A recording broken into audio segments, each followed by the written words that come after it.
I never expected to find my own mother plotting against me in our family home.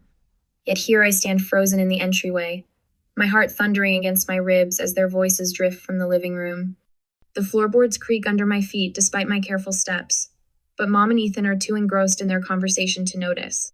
We'll transfer everything before she realizes, Mom says, her voice rising with that familiar fever-pitch enthusiasm she only gets when discussing Ethan's future. The inheritance, the property rights, it's all going to you. My hand finds the doorframe, steadying myself as the words sink in. Through the gap in the door, I watch my younger brother sprawl across our worn leather sofa, his expression smug as he scrolls through his phone. He barely glances up at Mom, who paces the room with animated gestures, practically glowing with determination. What about Aurora's share? Ethan asks, though his tone suggests he couldn't care less about the answer. She's going to throw a fit when she finds out.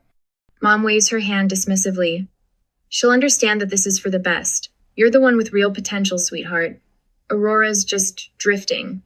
No direction, no ambition. This money would be wasted on her. The words hit like a physical blow. I press my palm against my mouth, trying to contain the gasp that threatens to escape. The stained glass windows cast afternoon light in fractured patterns across the room, distorting everything in shades of blue and amber. How fitting that even the light in this house refuses to show things as they truly are. Besides, Mom continues, she's too soft, just like her father was, always letting emotions cloud her judgment. Dad. The memory crashes over me. Sunday morning breakfast, age 7, watching Dad collapse mid-sentence, his coffee mug shattering against the kitchen tile. The paramedics couldn't save him. Mom remarried David within 2 years, desperate for stability, and then Ethan came along. Everything changed after that. My vision blurs as I remember David's gentle encouragement when I made the basketball team. The way he'd attend every game while Mom was busy shuttling Ethan to piano lessons. You've got fire in you, kiddo, David would say. Don't let anyone dim that light.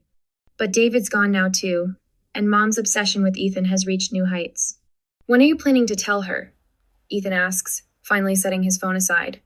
After everything's settled, Mom replies, it'll be easier that way. Clean and simple. I step into the doorway, unable to contain myself any longer. Why wait? I'm right here. Mom whirls around, her face draining of color. Her mouth opens and closes like a fish gasping for air, the shock of being caught rendering her momentarily speechless.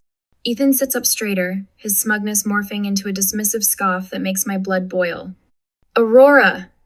Mom's voice shifts into that sickly sweet tone she uses when she's been caught in something unpleasant. We didn't hear you come in, sweetheart. How long have you? Long enough. My voice comes out steadier than I feel, stronger than all the times I've swallowed my hurt before. Long enough to hear you planning to steal my inheritance. That's not. Mom starts, but I cut her off. Don't. The word comes out sharp enough to make her flinch. Don't you dare try to justify this. Ethan stands crossing his arms. Come on, sis. You heard Mom. This is about putting the money where it'll do the most good. You're too emotional to. To what? I step further into the room, my hands trembling but my voice growing stronger with each word. This isn't just about money anymore. It's about every dance recital Mom missed, every achievement dismissed, every time I was made to feel less than. To deserve my fair share, to be treated like an actual member of this family. Mom moves toward me, her hands outstretched in that placating gesture I've grown to hate. Aurora, please try to understand. We're only thinking about what's best for everyone. I back away from her reach, and suddenly I'm alone in the doorway. The space between us charged with decades of hurt and betrayal. Tears burn in my eyes, but there's something else there too, a fire I've kept banked for far too long. My hands clench at my sides as I face the two people who should have loved me best, who instead made an art of making me feel small. The afternoon light streams through the stained glass, painting shadows across the floor between us. In the silence, I can hear the echo of every lie, every manipulation, every moment I doubted my own worth. David's words ring in my ears. Don't let anyone dim that light. 20 years of trying to earn their love. 20 years of watching Ethan get every advantage while I fought for scraps of attention. 20 years of making myself smaller, quieter, less demanding. And for what? To stand here now and discover that even my inheritance, my last connection to Dad, is being stripped away. I lift my chin, meeting Mom's gaze. The weight of this moment presses down on me like a physical thing. I stand at the threshold of a decision that will change everything, stay and fight for what's mine, or walk away and finally free myself from their toxic grip. They're waiting for me to break, to cry, to give in like I always have before. But something has shifted inside me, crystallized by the raw truth of their betrayal laid bare before me. The question isn't whether to fight or walk away. The question is, am I finally ready to shatter every chain they've wrapped around my heart? The old desk drawer groans as I pull it open, sending dust motes dancing in the study's dim evening light. My hands shake as I reach for the hidden compartment David showed me years ago, a secret space behind the bottom drawer, where he kept his most precious documents. You never know when you'll need a safe place, he'd said with that gentle smile of his. How right he was. The family photo that guards the compartment's entrance has faded, the edges curling inward like withered leaves. Behind it, my fingers brush against something stiff in envelope, heavy with the weight of secrets. The family crest gleams dully in the fading light, embossed in gold that's lost its luster. My throat tightens as I unfold the document inside. Legal jargon sprawls across the page in precise lines, but certain phrases leap out like accusations. Sole beneficiary, transfer of assets, Ethan James Rivera. The lawyer's signature and notary stamp stare back at me, transforming suspicion into crushing certainty. Mom didn't just plan to steal my inheritance, Shesh already has. Memories assault me as I sink into David's old leather chair. Mom's dismissive laugh when I made the debate team. The way she'd zone out whenever I spoke about my dreams, her attention snapping back only when Ethan entered the room. His piano recitals commanding her complete devotion while my basketball games played to empty bleachers except for David. Always David, cheering loud enough to fill the whole gym. The sound of the front door opening jolts me from my spiral. Voices drift up from downstairs, Mom's syrupy sweet tone mingling with the higher pitch of Crystal, Ethan's girlfriend. She moved in last month, bringing nothing but designer bags and demands. Aurora? Mom calls out. Is that you up there? I shove the will back into its envelope, my fingers trembling as I return it to its hiding place. Just grabbing something from the study, I call back, proud of how steady my voice sounds despite the storm raging inside me. Well, come down and join us for dinner. Crystal's made her famous pasta. Famous for being store-bought and reheated, maybe. But I paste on a smile as I descend the stairs, the weight of my discovery pressing against my chest like a stone. They're arranged around the dining room table like a twisted Norman Rockwell painting. Mom at the head, beaming at Ethan, who sprawls in his chair with the entitled ease of someone who's never had to fight for anything. Crystal sits beside him, tapping away at her phone, her contribution to family dinner a jar of sauce barely heated through. There you are, sweetheart, Mom says, but her eyes slide past me almost immediately, drawn back to Ethan like a compass finding true north. Ethan was just telling us about his new business venture. Isn't it exciting? I take my usual seat, the chair slightly wobbly, the one David always meant to fix. What venture is that? Real estate development, Ethan says with a smirk. Starting with this place, actually. Once everything's transferred over, I'm thinking of converting it into luxury condos. The pasta turns to ash in my mouth. This is our family home. Times change, sis. Gotta think about the future. He reaches for Crystal's hand, his smile sharp enough to cut. Our future. I think of David's study upstairs, of the hidden will that proves how long this betrayal has been in motion. My hands clench under the table as Mom launches into an enthusiastic discussion of floor plans and property values. Like the memories we built here mean nothing. But they do mean something. To me, to David's memory. I need to make a few calls, I say, standing abruptly. My chair scrapes against the hardwood David's handiwork, the floors he refinished himself one summer while teaching me how to sand with the grain. But you've hardly touched your dinner, Mom protests, that artificial concern coating her words like cheap syrup. Lost my appetite. I head for the stairs, my steps quickening as I pull out my phone. There are people who need to know about this dad's old law partner, my high school basketball coach, who's now a real estate attorney, the friends who've watched Mom's favoritism play out over the years. Behind me, I hear Crystal's staged whisper. She's so dramatic. No wonder you never included her in the planning. Their laughter follows me up the stairs, but it doesn't wound like it used to. Instead, it hardens something inside me resolve that's been building since I first overheard their plotting. In David's study, I close the door and lean against it, breathing in the lingering scent of his old leather chair and the sandalwood diffuser he loved. I won't let them erase you, I whisper to the empty room. I won't let them erase either of us. I open my contacts list and start making calls. Coach Martinez answers on the second ring, her voice as steady and reassuring as when she used to talk me through pregame jitters. Miss Patterson, Dad's old law partner, listens in silence as I explain what I've found, then offers to meet first thing tomorrow. My best friend Sarah, who witnessed countless incidents of Mom's favoritism, promises to help me document everything. With each call, my network grows stronger. These people saw the truth all along saw me when my own family refused to. The next morning, I march into the kitchen where Mom sits alone with her coffee, clutching the will in my trembling hands. Her eyes widen when she sees the envelope, coffee cup freezing halfway to her lips. "We need to talk about this," I say, my voice steadier than my racing heart. "Where did you?" She sets down her cup with a sharp clink. "You had no right to go through private papers." "Private? Like the way you privately planned to cut me out of my inheritance? To give Ethan everything, including this house? You don't understand what's best for this family." Her voice hardens. "If you push this, Aurora, you'll regret it. Think about what you're risking your place here, your relationship with us." "My place?" I laugh, but there's no humor in it. My place has always been on the outside, watching you hand everything to Ethan on a silver platter. But not anymore. "I'm warning you," she says, rising from her chair. "Drop this now, or you'll find yourself completely cut off. No money, no family, nothing. Is that what you want?" I meet her gaze, feeling David's strength flowing through me. What I want is justice, and I'm not alone in this fight anymore. Her face pales as I turn to leave, but I catch something else in her expression too, flicker of fear. She knows I've found my voice, found my allies. What she doesn't know is that Mr. Patterson called back late last night with news that chills me even now. He's discovered evidence of more missing assets, a web of financial manipulation that goes far deeper than just the will. I climb the stairs to David's study, my sanctuary in this storm.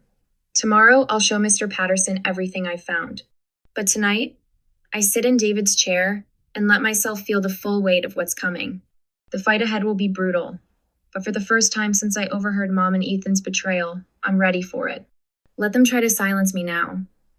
I've got fire in me, just like David always said, and it's time to let it burn. The Metropolitan Convention Center blazes with chandeliers and self-importance as I slip through the crowd, a ghost at my own family's gala.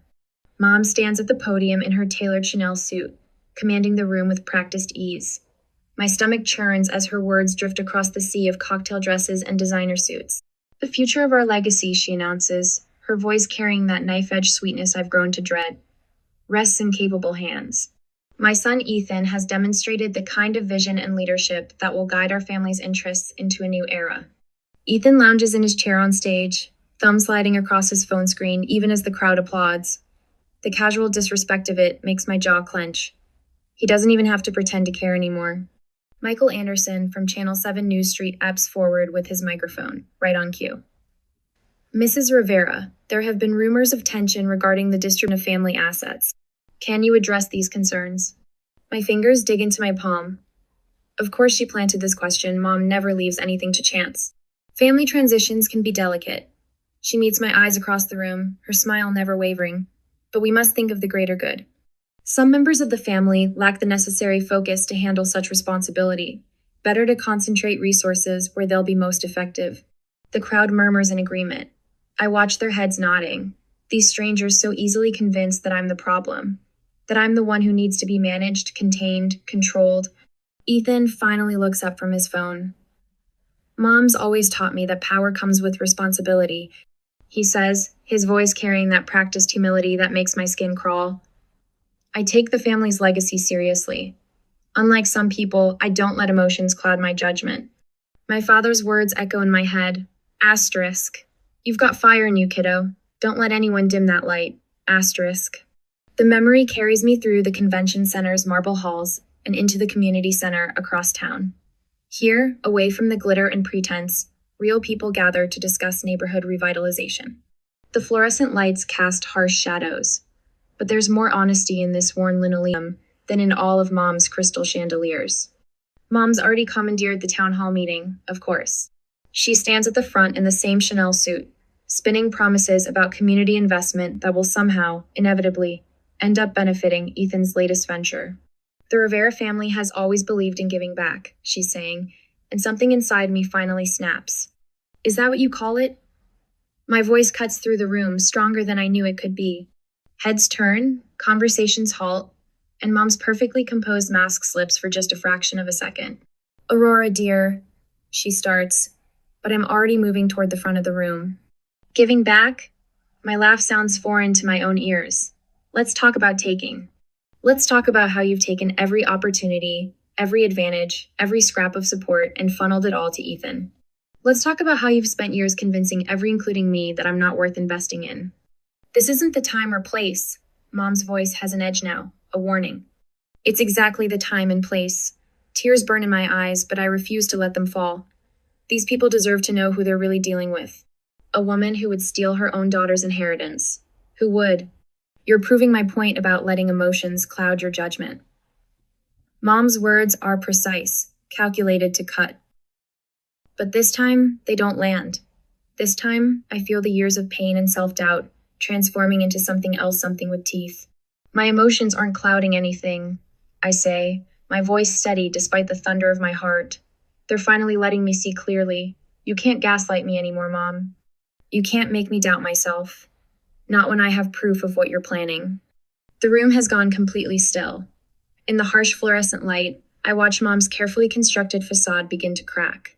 She opens her mouth, closes it, opens it again, but for once, she has no words to smooth this over. And in that moment, standing in this humble community center with my truth finally spoken aloud, I feel the first real stirring of power. Not the kind that comes from designer suits or media manipulation, but something deeper.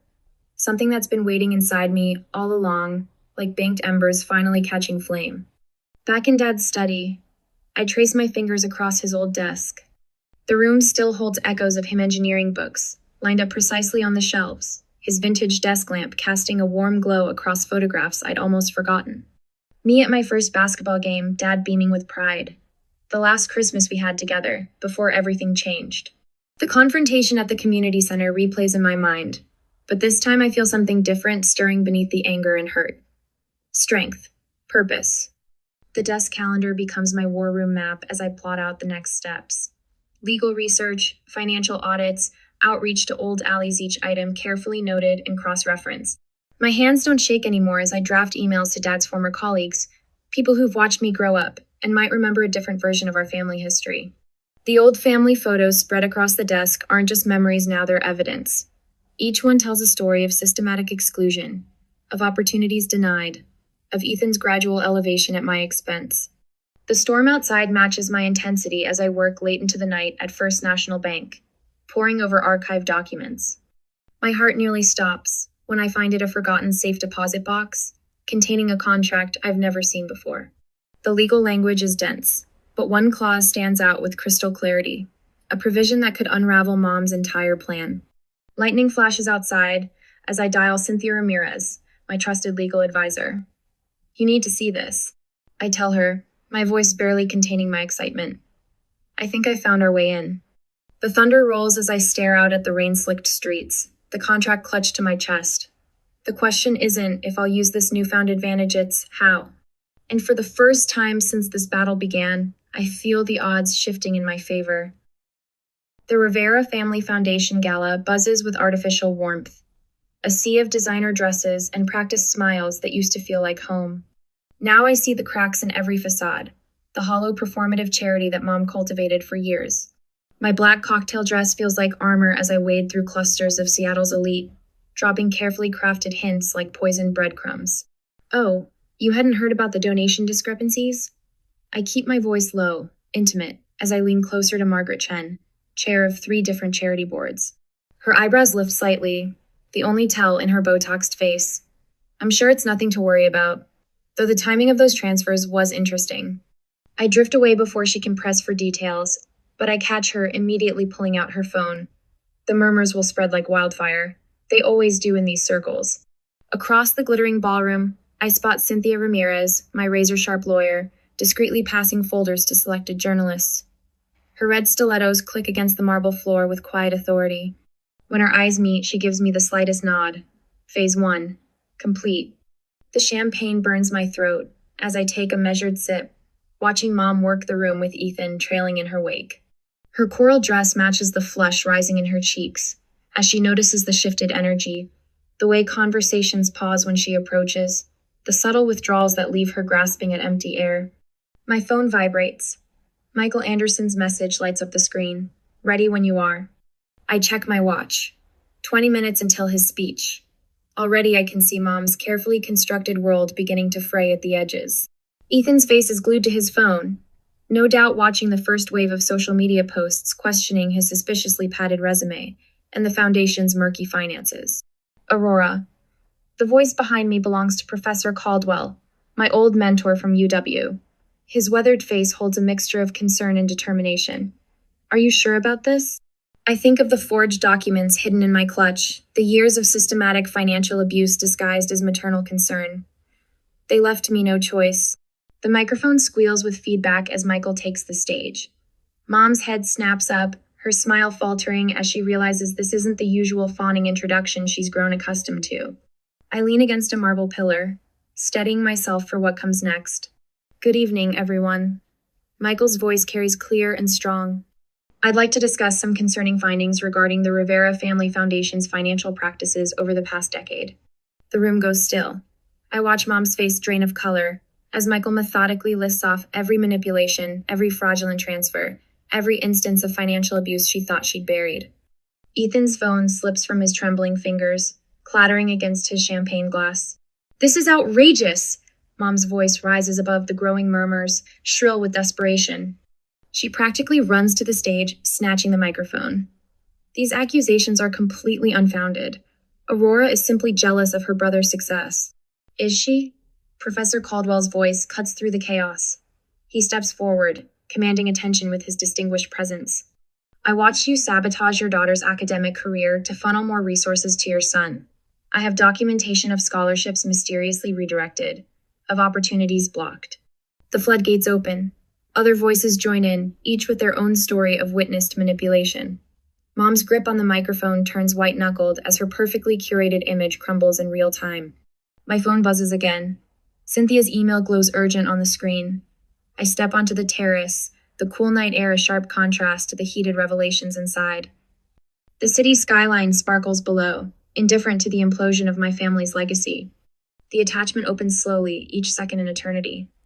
When the document finally loads, my breath catches in my throat. This isn't just evidence of Mom's financial abuse, it's proof of criminal fraud. The original version of David's will, unaltered, showing his intent for an equal split between Ethan and me. Beside it, Mom's clumsily forged version that cut me out entirely. Cynthia's message blinks beneath the damning evidence. If we act now, Linda could face legal repercussions. The choice is yours. I stare at the Seattle skyline, the weight of this final weapon heavy in my hands. Behind me, I can hear Mom's voice rising in increasingly desperate justifications. The foundation of her power is already cracking. One more push could shatter it completely. The question isn't whether to use this evidence. The question is, when will it hurt her most? The downtown Civic Center looms before me, its polished marble columns casting long shadows in the afternoon sun. Through the glass doors, I spot Mom at the podium. Her designer blazer, a slash of crimson, against the wood paneling. My pulse quickens as I check my phone one last time. Michael Anderson's message confirms he's ready to live stream everything. I push through the doors, and the murmur of voices washes over me. The conference hall is packed with community leaders, journalists, and familiar faces from Mom's social circle. Ethan sprawls on a leather sofa near the podium, his attention fixed on his phone as usual. Neither of them notice me yet. The contractual stipulations are quite clear. Mom announces, her voice carrying that familiar note of authority that used to make me shrink. Any attempts to contest the distribution of assets will be met with immediate legal from our team of... You mean the legal team that helped you forge Dad's signature? My voice cuts through the room like a blade. Mom's hand freezes mid-gesture. Ethan's head snaps up, phone forgotten. The crowd parts as I stride forward, my heels clicking against the marble floor. The stack of documents in my briefcase feels heavy with truth. Aurora. Mom's smile is brittle. This isn't the time or place for family discussions. Actually, it's exactly the right time and place. I set my briefcase on the podium beside her, maintaining eye contact as I click it open. Since you're so eager to discuss legal matters. Ethan rises from the sofa, his earlier smugness curdling into something darker. Sis, you're embarrassing yourself. Just leave before. Before what? I withdraw the first document, the signed affidavit from Thomas Chen, our former family lawyer. Before I show everyone how you and Mom doctored Dad's will. The paper trembles slightly in my hand, but my voice remains steady. Or maybe before I reveal the backdated property transfers, the hidden accounts. Gasps ripple through the crowd.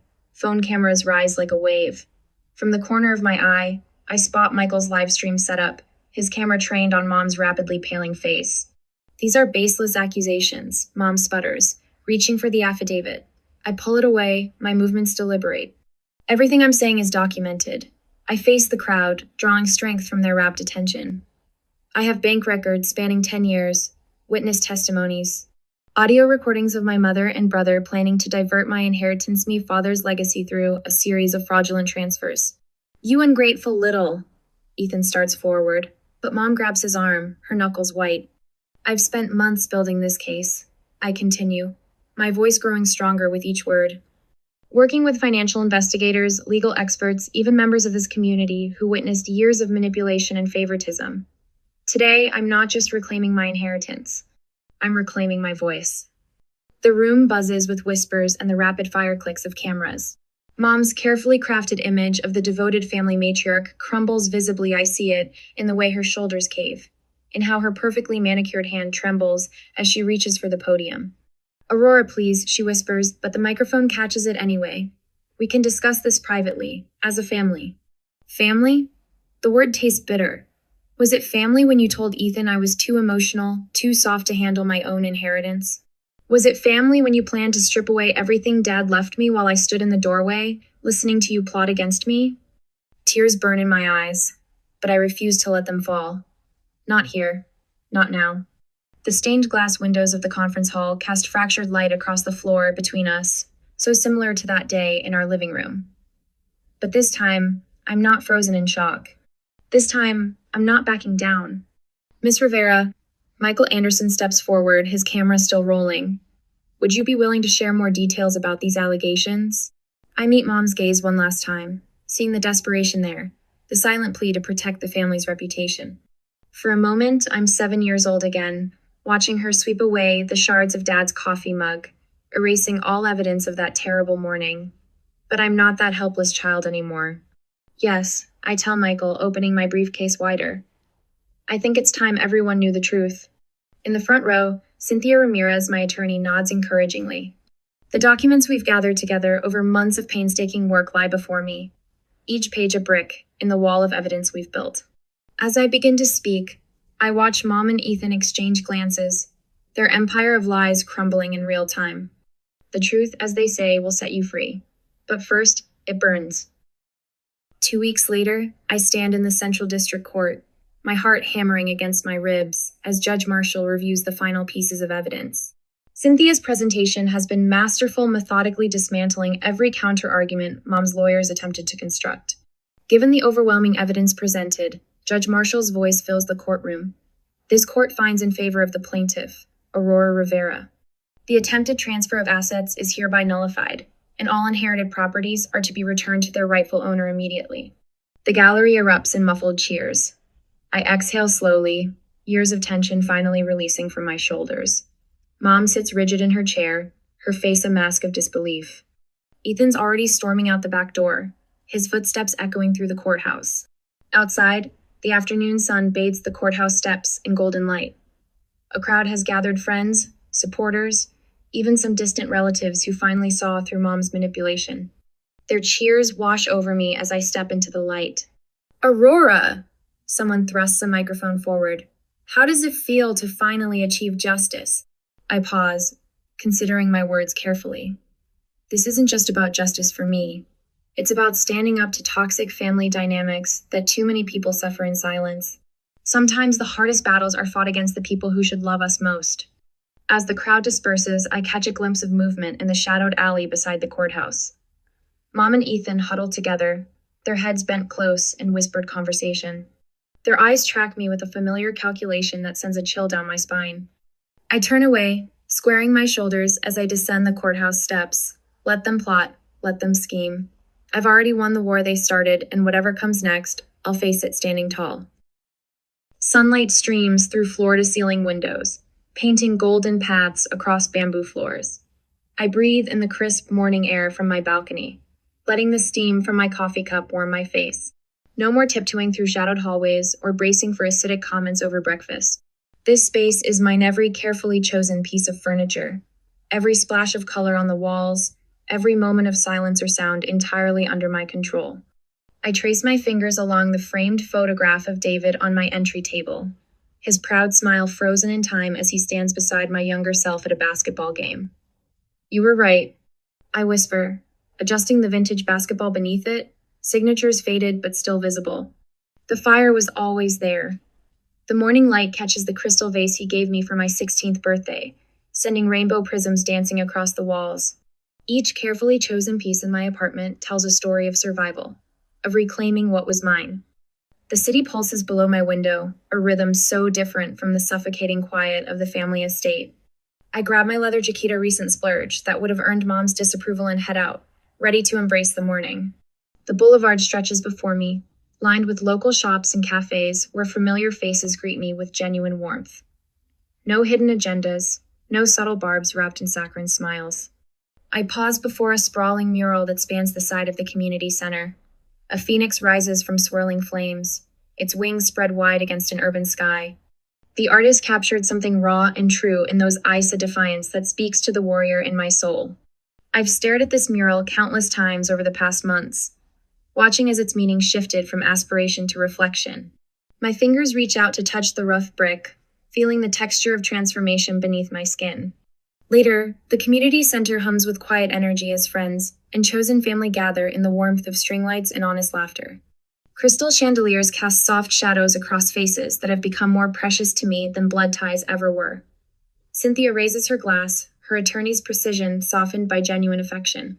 To Aurora, she says, who reminded us that strength isn't about who can hurt the most, but who can heal the strongest. Michael Anderson catches my eye from across the room, nodding slightly. The journalist who helped expose the truth now feels more like a brother than the one who shared my blood. Your story, he says quietly when I join him, it's helping others find their voice. He gestures to the small crowd gathered around, use each person here, representing a thread in the tapestry of support that helped me rebuild my life. As if summoned by his words, Jasmine appears at my elbow, her eyes bright with unshed tears. Can we talk? She asks, twisting her hands together. It's about my mom. She breaks off, but I recognize the shadow in her expression, the way her shoulders curve inward like mine used to. I guide her to a quiet corner, our heads bent together in conspiracy. The fairy lights cast a protective glow around us as I share the wisdom born from my own battles. Start from the beginning, I tell her, my voice steady with the certainty of someone who's walked through fire and emerged stronger. I'm listening. In her trembling hands and wavering voice, I see my past self, and in my ability to help her, I see how far I've come. The setting sun paints the highway in shades of amber, and promise as I drive home, my restored '67 Mustang purring beneath me. A now hiring sign glows at the construction site where I've been consulting, its bold letters a beacon of opportunity. The last rays of daylight catch my rearview mirror, and for a moment I glimpse a fading billboard in the distance, the family estate looking more like a mausoleum than a home. Each mile marker triggers a memory, the breakfast that changed everything, the hidden documents, the final confrontation that shattered their control. Mom's face when she realized she'd lost her power over me. Ethan's stunned silence as his carefully constructed world of privilege crumbled. But these memories don't sting anymore. They're just chapters in a story I've survived, stepping stones that led me here. The road stretches ahead, endless with possibility. Something builds in my chest, not the old, familiar ache of betrayal, but something lighter, something that feels like freedom, like future, like flight. The engine roars as I accelerate, leaving the shadows of the past in my wake. What bold new heights await? The question hangs in the air like a challenge, like a promise, like a phoenix's first taste of open sky. I stand on the wraparound porch of the mountain home, keys heavy in my palm. The Colorado Rockies tower behind me, snow-capped peaks gleaming in the afternoon sun, despite it being mid-June. My heart beats a rapid rhythm against my ribs as I watch my parents climb the wooden steps. Mom's eyes widen, darting from the riverstone facade to the floor-to-ceiling windows, reflecting the mountain vista. Dad's weathered hand grips the cedar railing, his gaze sweeping across the 3 acres of pine-studded property. "Jessica, honey, why did you bring us here?" Mom asks, confusion creasing her forehead. I extend my hand, keys dangling from my fingers. "Because it's yours." The mountain breeze carries their gasps away. Mom's hand flies to her mouth, and Dad's eyes, those steady eyes that never wavered through all my childhood scrapes, fill with tears. We can't possibly." Dad stammers, but he's already reaching for the keys. "You can, and you will," I say, pressing the keys into his palm and closing his fingers around them. "After 35 years of putting everyone else first, it's time you had something just for you." Mom launches herself at me, arms wrapping tight around my shoulders, her tears dampening my neck. "Oh, Jessie, how could you possibly afford this?" From the corner of my eye, I catch Amanda and Lauren standing by the SUV, their expressions unreadable. Amanda's arms cross over her chest, while Lauren whispers something to her husband, Eric. Neither makes a move to join us on the porch. Later, as we sit in the great room unpacking the story, I explain about the years of 60-hour weeks, the promotions I chased relentlessly, the bonuses invested rather than spent. "Remember how you teased me about my boring condo when I could afford something flashier?" I smile at Dad. That was the point. Live beneath my means, save the difference. "But this should be your vacation home," Mom protests. "Not ours." I shake my head. "Daniel and I decided this together. We want you to have the retirement you deserve." I don't mention how I'd spent months scouring property listings, how my heart leapt when I found this place peaceful, private, perfect for parents who'd spent decades in a cramped suburban home, with too many mortgages and never enough savings. When evening falls, we gather on the deck. The mountains have transformed from harsh daylight definition to soft purple silhouettes against the darkening sky. Mom's arranged a cheese board on the teak table, and Dad's uncorked a bottle of champagne that Lauren brought their one contribution to the day. "To Jessica," Dad says, raising his glass, "for making an old man's dream come true." The others echo his toast. Amanda's smile doesn't reach her eyes. Lauren's gaze keeps drifting to the panoramic view, calculations almost visible behind her expression. "I've arranged for a property manager, Sarah, to handle maintenance," I explain, sipping my champagne. "She'll keep everything running smoothly when you're not here." "And when can we use it?" Lauren asks, leaning forward. Her tone carries an edge that makes Daniel squeeze my hand under the table. "It's Mom and Dad's house," I say evenly, "but they've agreed family can visit when it's available. You'll just coordinate with them." "Seems like a lot of house for just 2 people, Amanda's husband Jake remarks, eyeing the 4 bedrooms visible from the open second-floor landing. "Perfect for when the grandkids visit," Mom says quickly, patting his arm. I catch Amanda whispering to Jake when she thinks I'm busy refilling glasses. Wasted space most of the year. Such a shame when Lauren shifts in her chair, directing her question to our parents, but glancing at me. "So about scheduling, summer weekends book up fast in the mountains. Should we put in requests now, or—" "Let's not get ahead of ourselves," Dad laughs. "We haven't even slept here yet." Daniel's hand finds mine again under the table, his thumb brushing my knuckles in silent warning. I catch his eye and see my own concerns reflected there. But then Mom starts talking about the garden she envisions planting next spring, and Dad jumps in with plans for a telescope on the upper deck, and their joy is so pure, so deserved, that I push my unease aside. I couldn't know then that my most generous gift would become the battleground for a family war I never saw coming. The bass-heavy music hits me before we even exit the car.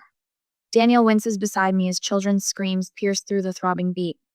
We exchange a glance that communicates everything without words. "Ready?" he asks, reaching for the dish of roasted vegetables we brought. I nod, squaring my shoulders like I'm heading into a board meeting, rather than my parents' suburban backyard. The gate creaks as we push through. Dad stands hunched over the smoking grill, sweat beading on his forehead despite the patio umbrella's shade. When he spots us, relief floods his weathered face. "Thank God," he mutters, embracing me with one arm while flipping burgers with the other. "Your mom's been running herself ragged." Sure enough, Mom darts between tables, collecting abandoned juice boxes and half-eaten hot dogs. Her smile strained as she tries to maintain order in what looks like barely controlled chaos. "Jessica!" Amanda's voice carries across the yard, unnaturally loud. She sprawls in a lounger, margarita glass tilted precariously in her manicured hand. Lauren sits beside her, oversized sunglasses hiding her eyes, but not the flush spreading across her chest. A pitcher between them is nearly empty. Their husbands occupy the corner of the patio, beer bottles scattered around them like fallen soldiers. Jake gestures wildly, face inches from Eric's, their argument about baseball statistics escalating with each swig. No one watches the 5 children racing around the pool, despite the no-running sign Dad installed last summer. "You're here!" Lauren lurches to her feet, sloshing her drink onto the concrete. She embraces me, alcohol fumes overwhelming her usual perfume. "We've been day drinking since noon. Don't judge." "Wouldn't dream of it," I reply, disengaging myself to help Mom, who's struggling with a stack of plates. "Let me," I say, setting down my phone on the table to take the plates from her trembling hands. A chorus of giggles draws my attention. 3 of my nieces and nephews crouch behind the snack table, whispering conspiratorially, eyes locked on me. 7-year-old Mason makes a pushing motion with his hands, and they nod in unison. Before I can react, they charge, arms outstretched toward my back, clearly intending to shove me into the pool. I sidestep instinctively, emotion as natural as breathing after years of corporate maneuvering. Their momentum carries them forward, little arms windmilling as they lose balance. 3 splashes follow in rapid succession. For one heartbeat, everything freezes. Then chaos erupts. 2 of the children thrash in the water, panic evident in their wide eyes. The third dog paddles awkwardly, coughing. Daniel and I move simultaneously, diving into the pool fully clothed. The cold water shocks my system as I grab Mason under his arms, lifting him toward the surface. Daniel does the same with Emma, while Zoe manages to reach the edge herself. "What the hell did you do?" Amanda staggers toward the pool, face contorted with rage. I push sopping hair from my eyes, still holding Mason. "They tried to push me." "You pushed my babies into the pool!" Lauren shrieks, yanking Zoe from the water so roughly the child cries out. "They could have drowned." "That's not what happened," Daniel says calmly, handing Emma to her father.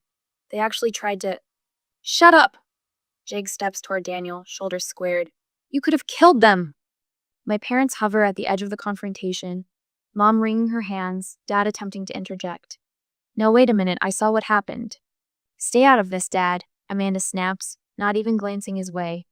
Eric joins Jake, their postures mirroring each other as they advance toward Daniel. "You think you're better than us, don't you? With your fancy job and your fancy condo." The children, now wrapped in towels, sob dramatically, encouraged by their mother's hysteria. Daniel catches my eye, a silent question. I give the barest nod. "We're leaving," I announce, voice level despite the adrenaline coursing through me. Water drips from my clothes, forming puddles on the concrete. No one tries to stop us as we gather our things. Dad follows us to the car, his face creased with distress. "They've been under a lot of stress lately," he says, helping me with the car door. "You know how it is with kids." I really look at him and see the excuses he's made for my sisters their entire lives. "That doesn't excuse what just happened, Dad," I say gently but firmly. "You were helping them and they turned it into something ugly." He has no response to that. The drive home is quiet, our wet clothes adhering uncomfortably to the leather seats. Daniel reaches over to squeeze my hand, his touch grounding me. At home, I peel off my damp clothing and wrap myself in a robe, only then remembering my abandoned phone. Daniel's rings with a notification, then another. "Your sisters," he says, handing me his phone. The messages scroll like poison. "Amanda, how dare you endanger my children and then just leave?" "Lauren, Mason is traumatized. He could have died because of you." 5 more notifications ping in rapid succession, each message more vitriolic than the last. The final text stops me cold. "Amanda, after everything we've done for you and that house, this is how you repay us?" I stare at the screen, pulse quickening. What does she mean, everything they've done for the house? Daniel's expression darkens. "I don't know, but I think we should find out." My stomach twists with dread, a premonition forming that whatever awaits me will forever change how I see my family. Amanda's final text burns in my mind. "After everything we've done for you and that house." I sit at my desk, the blue light of my laptop illuminating my face in the darkness of our home office. Daniel sleeps down the hall, but rest eludes me. My sister's words echo, a puzzle piece that doesn't fit the narrative I've understood until now. What could they possibly have done for a house that belongs to our parents? A house I purchased? My fingers hover over the keyboard before typing the address into Google. The search results populate, and my breath catches. The third result isn't a property record or a map location. It's a vacation rental listing. I click, and my parents' retirement sanctuary fills the screen professionally photographed, staged with decorative touches I don't recognize. Sullivan Family Mountain Retreat. The headline reads, $2,500 week. Perfect for families and small gatherings. My stomach drops as if I'm in free fall. The calendar on the side shows nearly every week of summer blocked out in red. Booked. I click to another tab. The same house appears on a different vacation rental site. And another. And another. No, I whisper, scrolling through guest reviews. 3 years worth. Amanda and Lauren were wonderful hosts. They left a welcome basket and called to check on us midweek. The Sullivan sisters have thought of everything. We'll definitely be booking again next year. My hands shake as I take systematic screenshots, methodically documenting everything. I create a folder, naming it with today's date. Evidence. Proof. My finance brain kicks in, calculating weekly rates against the booking calendar. At least $60,000. Possibly much more. A dedicated Instagram account appears in my search results at Sullivan Mountain Retreat. I scroll through photos of my sisters posing on the deck, welcoming guests, arranging welcome baskets made from items I'd purchased for the house. Property owners Amanda and Lauren welcome the Chen family for their 3rd annual visit. One caption reads, "My sisters beaming with the unearned pride of hosts showing off their property."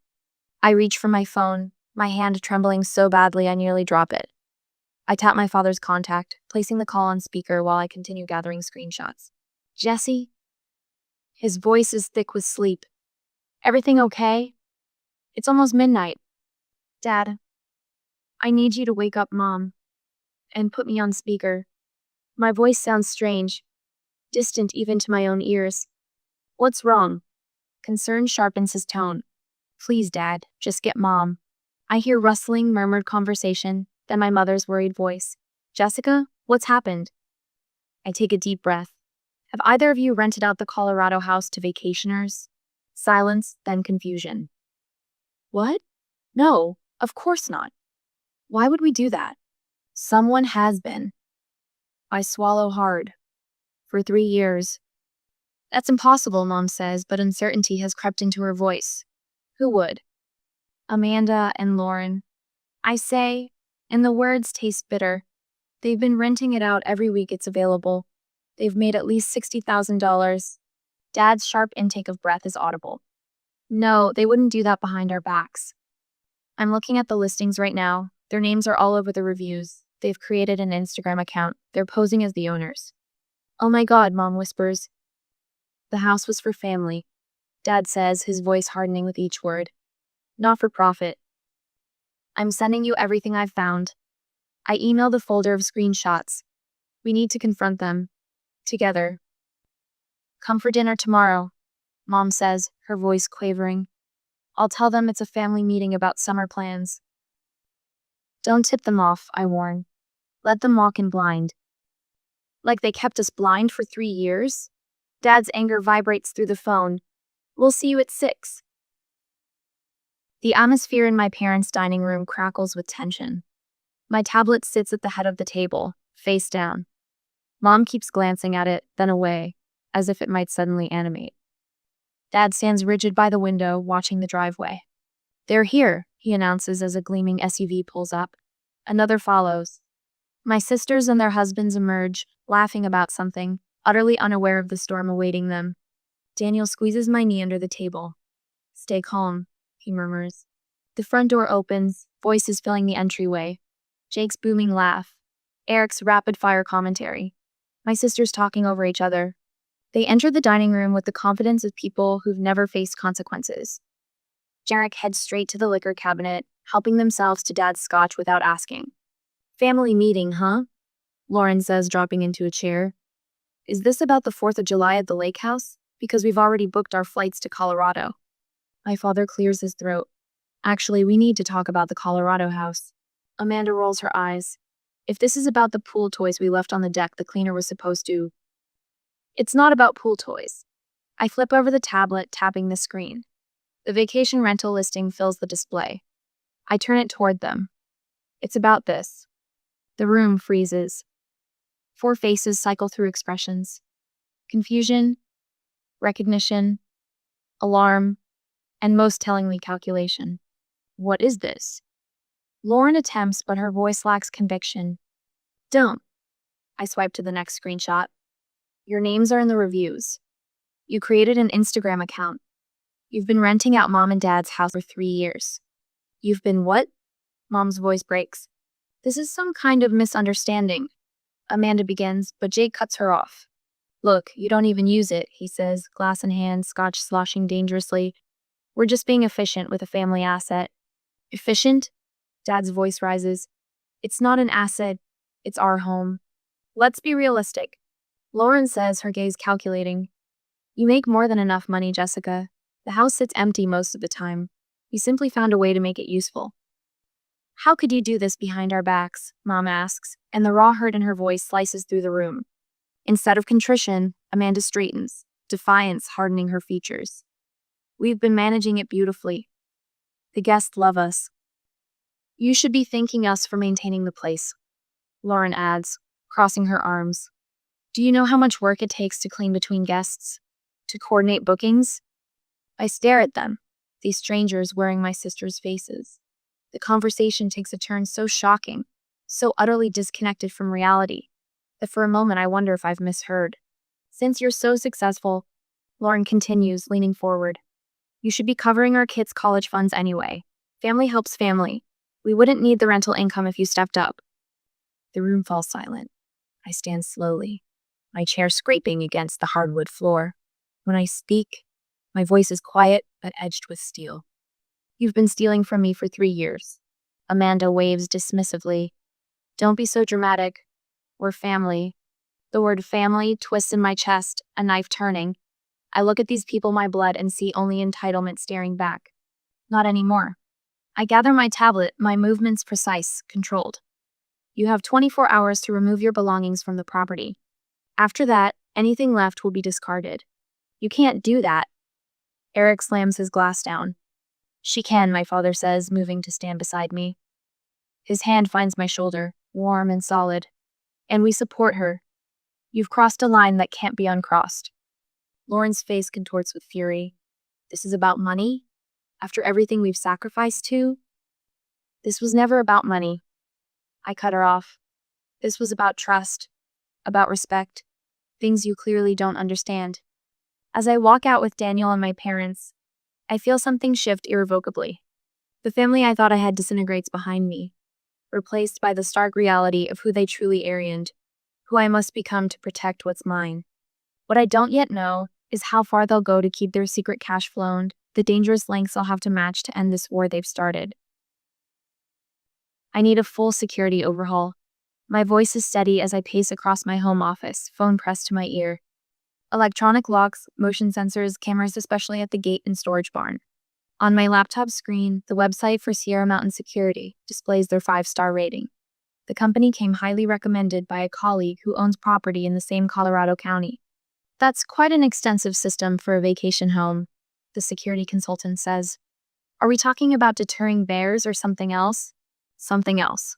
I pull up the screenshots of the rental listings, a sick feeling churning in my stomach. Timeline? We can have a team out tomorrow. Full installation within 48 hours. Behind me, Daniel leans against the doorframe, concern etched across his face. Is all of this really necessary, Jess? I lower the phone against my shoulder. You don't know my sister's husbands like I do. The memory of Jake's red-faced rage at the pool flashes through my mind. Trust me. It's necessary. 3 days later, I sit across from Sarah at a local coffee shop in Breckenridge. Her weathered hands wrap around her mug as she reviews the property management agreement I've drafted. I've handled vacation rentals for 15 years, she says, tucking a strand of silver-streaked hair behind her ear. Family disputes over properties are common, but this is next level. I wish I was overreacting. I slide the keys across the table, the last physical keys that will exist for the property after today's security installation. The electronic access codes will go only to you, my parents, Daniel, and me. No one else. Sarah's eyes widen. Not even your sisters? Especially not my sisters. My voice doesn't waver.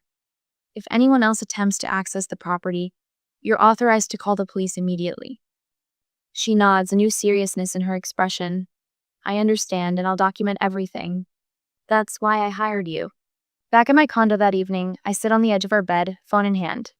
The security company confirmed installation is complete. All systems active. My finger hovers over the send button for several seconds before I finally tap it. The group text goes to Amanda, Lauren, Jake, and Eric. The Colorado property has new security measures installed. Access is restricted to authorized persons only. Any unauthorized entry will be considered trespassing and reported to police.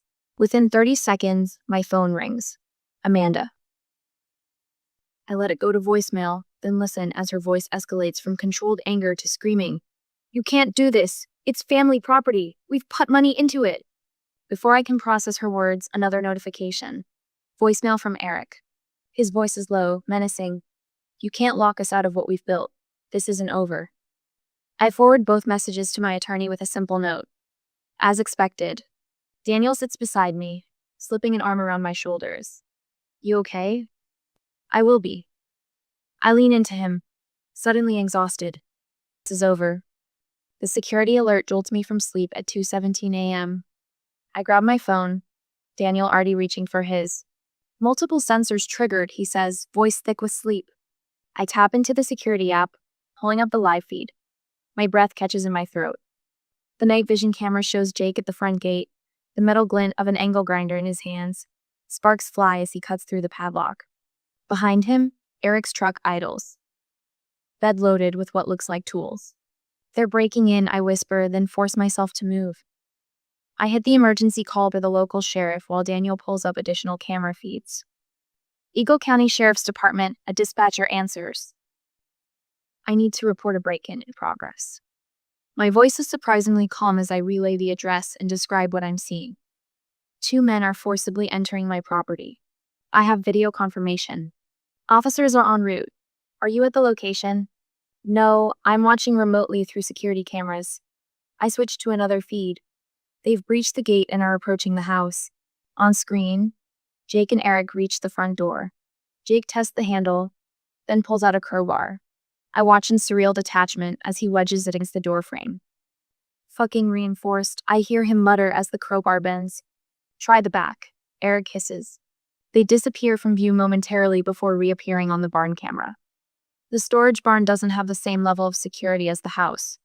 3 harsh blows from the crowbar, and the padlock gives way. They've broken into the storage barn, I tell the dispatcher. Deputies are 2 minutes out, she assures me.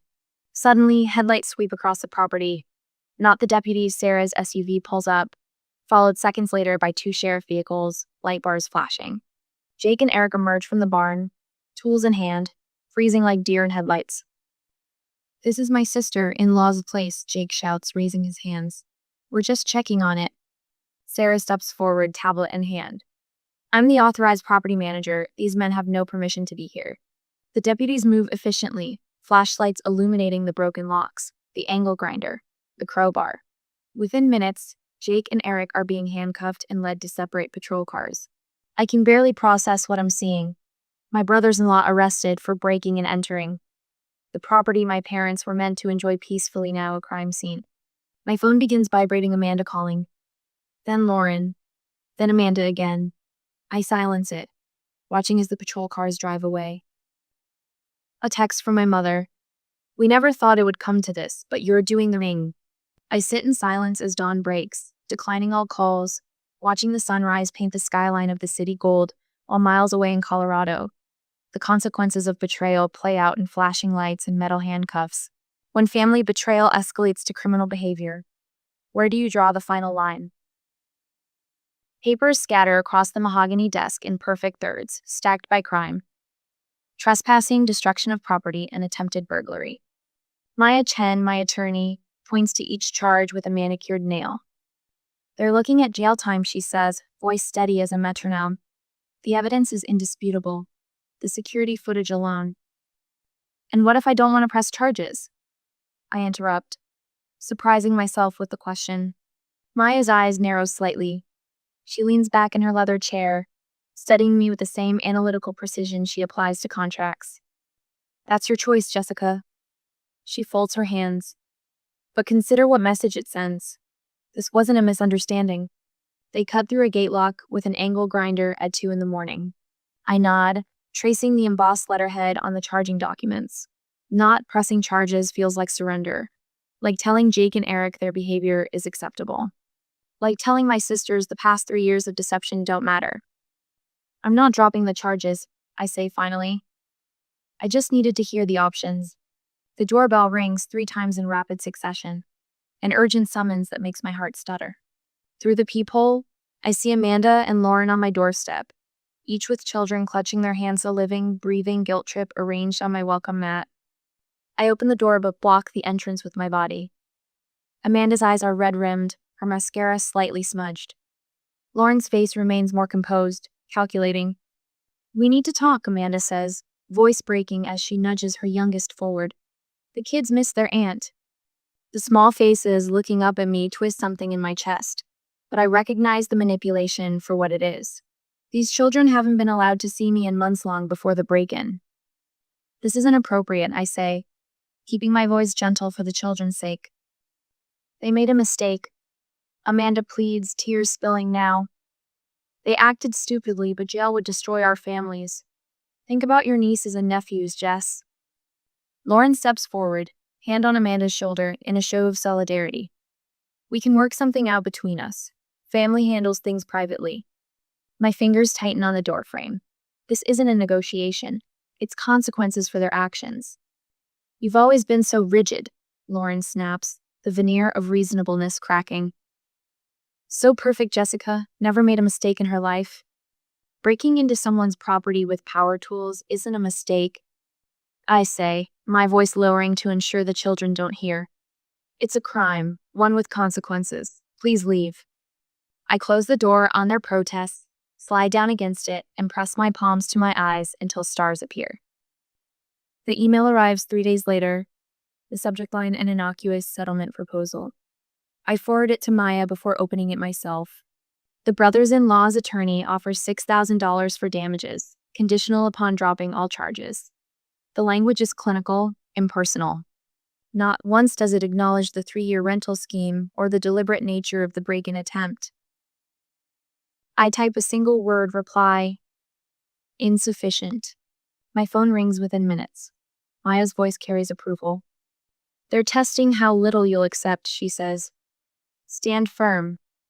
This isn't just about the property damage. It never was. I agree, staring at the pathetic offer. $6,000 for 3 years of lies, for the violation of my parents' trust, for the destruction of what family meant to me. Mom's voice comes through the phone strained and thin, like she's been crying. Everyone was here yesterday, she says. Amanda's oldest made his confirmation. We missed you. The unspoken accusation hangs in the air. I wasn't invited. I'm never invited now. Everyone's saying you're tearing the family apart over money, she continues, the words tumbling out in a rush. Lauren says you're being vindictive because they found a way to make the house useful when it was sitting empty. I press my fingertips to my temple, where a headache builds. This was never about money. It's about respect and trust. I know, honey, she sighs. I just wish. Dad's voice cuts in, deeper and steadier. We support you, honey. Do what you need to do. We've let them walk all over this family for too long. The simplicity of his support loosens something tight in my chest. The conference room feels too warm despite the air conditioning. Jake and Eric sit across the table, shoulders hunched, eyes fixed on the wood grain. They haven't looked at me once since entering. Their attorney, a silver-haired man with a practiced smile, slides a document across the table. My clients are prepared to offer $8,200 for all damages, plus your legal fees, he says smoothly. Additionally, they'll sign a no-contact agreement. We believe this is more than fair compensation for a regrettable family misunderstanding. I study their faces. Jake's jaw muscle twitches. Eric's hands tremble slightly. They expected to buy their way out of this, to pay me off and return to their lives unchanged. I accept these terms, I say quietly, watching relief flood their expressions. but with one addition. I slide a document of my own across the table. Maya drafted it yesterday, written acknowledgement of the rental scheme and formal apology to my parents. Jake and Eric exchange panicked looks. The apology would confirm everything, would require them to admit in writing what they've done. This is unnecessary, their attorney begins, but I interrupt. It's my only condition, I say, voice steady. Without it, we proceed to court. 10 minutes of whispered consultation follows. Jake's face flushes red, Eric's pales to ash. But eventually they pick up their pens. As they sign, hands slightly shaking, I lean forward. This isn't about money, I tell them, meeting their eyes at last. It's about truth. The restaurant is neutral territory, halfway between my condo and my parents' house. Mom and Dad arrive together, looking older than they did 6 months ago. I slide the brothers in. Law's signed confession across the table. Dad reads it first, his weathered hand trembling with suppressed anger. He passes it to Mom, whose tears fall silently onto the linen tablecloth. $60,000, she whispers. Behind our backs, using our name with strangers in our home. I'm sorry, I say, though it's not my apology to make. You have nothing to be sorry for, Dad says firmly. I take a deep breath. This is the hardest part. I can't do this anymore, I tell them. I'm cutting ties with Amanda and Lauren completely. Mom begins to protest, but I shake my head. I'll always be your daughter, but I can no longer be their sister. Not after this. Dad reaches across the table and covers my hand with his. Family is earned, he says simply, and they haven't earned you. Outside, snow begins to fall, covering the city in hushed white. Inside, something breaks and heals simultaneously. I grip the steering wheel as we round the final curve of the mountain road, my heart quickening. The Colorado peaks rise before us, unchanged and majestic against the cerulean sky. Daniel's hand covers mine briefly. A silent reassurance. You okay? He asks. More than okay, I say, surprised by the truth in my words. The vacation home appears through the pines, transformed from the site of betrayal into something renewed. Fresh cedar trim frames the windows, and gardens bloom where there was once only scrub grass. Me mother's vision realized in vibrant waves of columbine and black-eyed Susans. The new wraparound deck gleams in the afternoon light. And there they stand, Mom and Dad, on the porch steps, waiting. Not with the overwhelmed tears of a year ago, but with genuine smiles that reach their eyes. Something in my chest uncoils. Dad bounds down the steps with an energy I haven't seen in years. There she is, he calls, embracing me with arms that feel solid, secure. Mom wraps her arms around us both, her familiar lavender scent enveloping me. This embrace feels different, stronger, more authentic, without the shadow of my sisters hovering at the edges. I take a deep breath of pine-scented mountain air. It finally feels right again. Mom links her arm through mine as we climb the porch steps. Wait until you see what we've done inside. The interior has been cleansed of all traces of rental usage. No more hotel-style furnishings, no laminated instruction sheets, no lockboxes for guest keys. Instead, the great room welcomes us with leather couches arranged around the River Rock fireplace. Photos line the mantel, Mom and Dad on their anniversary hike, the 4 of us at Christmas, Daniel and me summiting a nearby peak last fall. And here, Mom says, leading me to a window nook I barely recognize. Plush cushions and shelves of dog-eared books create a reading sanctuary. Your father built the bookshelves himself. Dad shrugs off my impressed look. YouTube tutorials, he confesses with a wink. We actually get to enjoy it the way you intend it now, Mom says, squeezing my hand. They show us to the upstairs guest roomy room. They insist preserved for our visits with the mountain view I'd fallen in love with when I first found this property. Later, we gather around the fire pit as stars punch through the darkening sky. The flames cast dancing shadows across our faces while Dad stokes the embers. The silence feels comfortable until he clears his throat. They're still struggling to understand what they did wrong, he says quietly. The first mention of my sisters in months. I don't ask how he knows this. The small Colorado town grapevine likely keeps him informed. Or perhaps they've reached out directly. It doesn't matter. Some people never will. I say, my voice steady. Mom squeezes my hand. We understand, and that's enough. The tension I'd been carrying releases, smoke rising into the night sky. Morning brings breakfast on the deck, fresh coffee, blueberry pancakes, and easy laughter that would have been impossible before. Dad tells stories about the local wildlife that has visited, and Mom details her plans for expanding the garden next spring. I watch them, These parents who raised 3 daughters but now fully embrace their redefined family. Smaller, perhaps, but healthier. Dad raises his coffee mug suddenly to boundaries that protect peace. We lift our mugs in unison, the simple gesture symbolizing more than words could express. That afternoon, I walk the property alone as the sun begins its descent behind the mountains. I remember my original vision for this gift to sanctuary, where my parents could finally breathe after decades of giving everything to their children. It has finally become reality, though not the way I expected. My phone buzzes in my Paquita notification from Amanda or Lauren, still sending messages though they remain blocked. I silence it without reading and turn back toward the house where my real family waits. Later, as Daniel and I drive away, I take one last look at my parents waving from the porch, silhouetted against the mountains. I lost sisters but saved myself. Some prices are worth paying, I say.